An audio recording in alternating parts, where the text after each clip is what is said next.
Before we write a single line of code, let me ask you something honestly.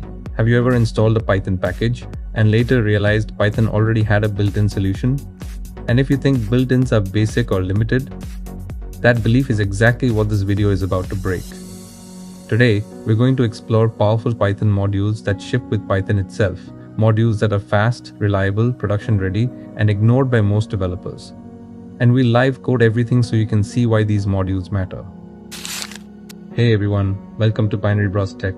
We share Python tips that make you faster, not just clever. No theory dumps, only things you can use today. Let's jump straight into tip 1.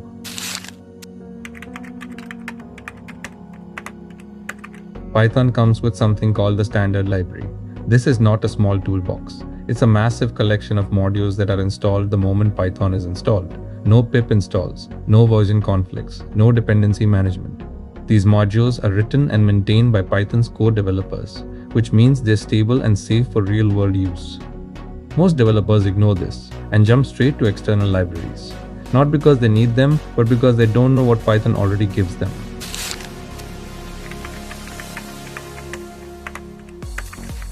Dates and time are one of the biggest sources of bugs in software. And the reason is simple.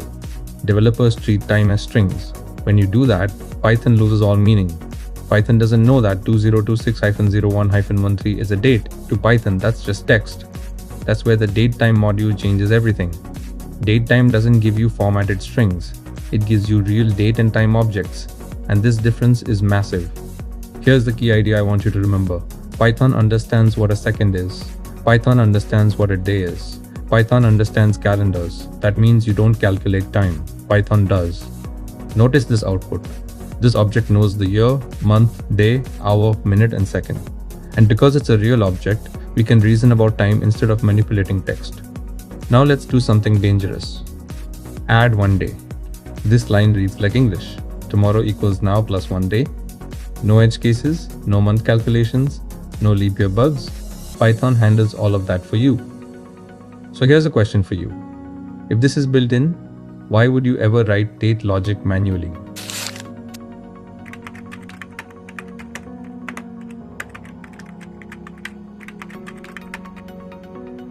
Most Python developers live inside lists and dictionaries. And while those are great, Python gives us smarter tools for very common data problems.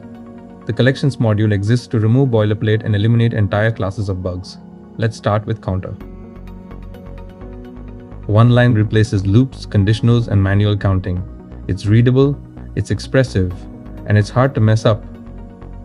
This completely removes key error, no checks, no if statements. This silently improves code quality everywhere.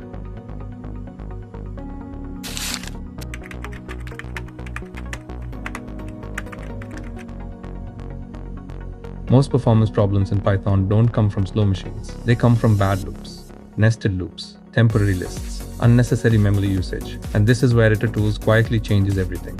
Itertools gives you high-level iteration tools that are fast, expressive, and memory efficient. Instead of thinking, how do I loop? You start thinking, what do I want to generate? And that shift alone makes your code cleaner and safer. This replaces nested loops with intent. No counters, no index juggling, just combinations. And here's the important part. Itertools generates values one at a time. Even if this produced a million combinations, Python wouldn't crash or allocate huge memory. It would simply stream the results. That's professional grade iteration.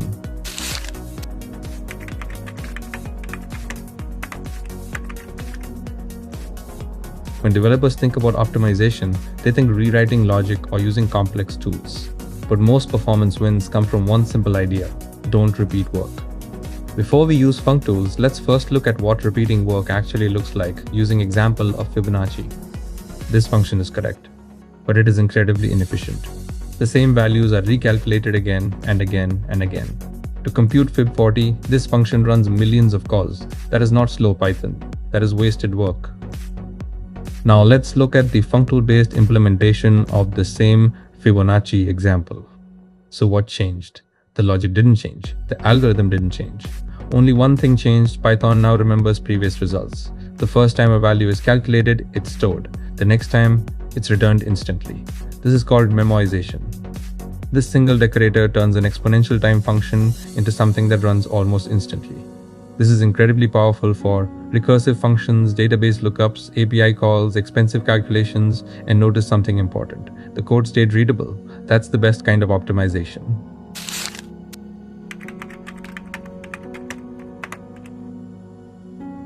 File handling looks simple until it breaks in production. A script works on your system, then fails on another OS, then breaks again in deployment. Different slashes, different path rules. And the root cause is this. Most developers treat file paths as strings, but paths are not text, they represent structure. That's why pathlib exists. Pathlib turns file paths into real objects that understand where they live, who their parent is, what type of file they represent. This reads like English. Give me all text files in this folder. No string manipulation, no OS-specific logic. The same code runs on Windows, Linux, and macOS without modification. Let's look at this code that uses pathlib. We are no longer parsing strings. Instead, we ask the path questions, and Python answers correctly every time. Once you start using pathlib, going back to os.path.join feels outdated. This is the modern way to handle files in Python.